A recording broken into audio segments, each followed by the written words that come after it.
We do have a challenge in our local currency, which has been caused by various factors, but you'd realize that the irony is, in spite of that challenge, the real estate market or the property development sector continues to develop. Over the past years, we've witnessed an increase in activity in as far as property development has been concerned.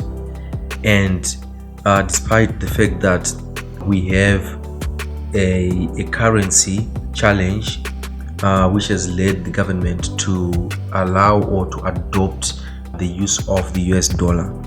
And if you look deeper into it, that actually has worked as an advantage to the property development, because now, unlike anywhere else in the world, Zimbabwe remains one country where real estate is all cash based. It's very, very rare to find someone going to buy property with cash staked in a bag, but in Zim, that's the norm. That's actually the ordinary thing. And because of the recent economic challenges, which has crippled the banking sector, you realize that there isn't a good availability of loans or mortgages. As such, people tend to buy properties using cash. And on the other hand, that then becomes an advantage to the property developer, because as we all know, cash is king. So despite all those challenges, the cash challenges, the economic challenges, it has actually worked for the better, and it has, in a way, ironically promoted the rapid development and the rapid increase in activity in as far as property development is concerned. So because of the cash-based transactions that happen in real estate, you have realized that this has also resulted in an increase in foreign investments, whereby foreign people know that it's a cash-based economy. They would also want to be part of the activity, as they know that whatever they do or whatever they develop will end up in a cash transaction.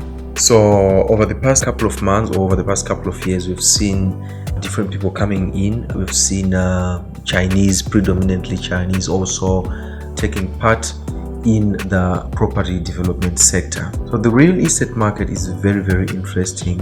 There is a segmentation that is very, very clear. So you've got your high density suburbs, those which would have been probably founded or developed by the government, and you have got private or privately owned suburbs, which are in this case the low density suburbs. So the greatest difference is that the high density suburbs are mostly government funded projects, or in a way they were government funded projects, but also one characteristic is that they are developments that are mainly aimed at providing accommodation to low income earners and in most cases civil servants. So those ones are not very ideal if you are getting into property development, because your clientele is mostly the low income earners. So it's going to be very difficult to realize a profit in that, unless if the government then chips in and funds the project, then you are able to get a good return on investments, as your main job would mainly to provide the services, that is the roads, the sewer and the water supply. So you then get more money from that, but not from the people, but from probably the government. And then we've got the high-end kind of developments. Those are the low density. So these ones on a private development level, these are more profitable and probably more attractive, because that's where the cash transactions in most cases occur. What you see is that people have got big plots of properties which they would either sell or get into joint ventures or JVs. That's what we call them, whereby they get into JVs with the funder or someone who has got the money, and then clusters are developed, or in some cases estates are also developed. And because it's a cash based, and these target more of your high earning individuals, the transactions are mostly cash, and these result in a good return on investment. So investors, or rather financed people, usually like these kinds of developments because they have got a good return on investment.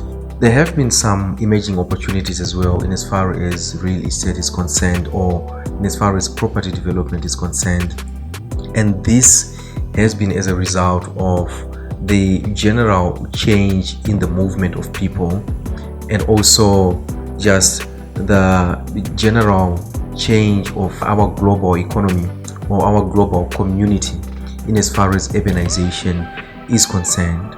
So the recent opportunities would be your Airbnbs, which have become very popular in the rental space, and also because Zimbabwe is evolving and developing, student accommodation again has also become one of a bestseller in as far as serviced rooms are concerned.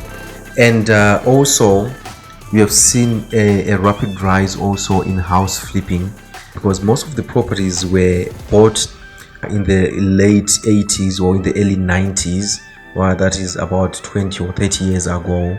They have become dilapidated, but they still carry a very good and attractive address. Your example would be properties in Valentine Park. So there has been also an emerging market or an opportunity whereby one would buy those properties and remodel or renovate them, and then sell them off at a good profit. So these are some of the areas to really look out for in the property development sector. In conclusion, because we are stationed here on the ground, we have watched and we have witnessed these changes and these opportunities opening up before our eyes.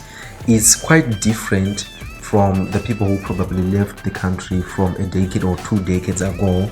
Here we say there are great opportunities in the real estate sector, and this is proven, and this can be seen by the surge in construction or activities that is witnessed throughout the landscape. So this is it, guys, from me and the rest of the team. We'll catch you on the next one.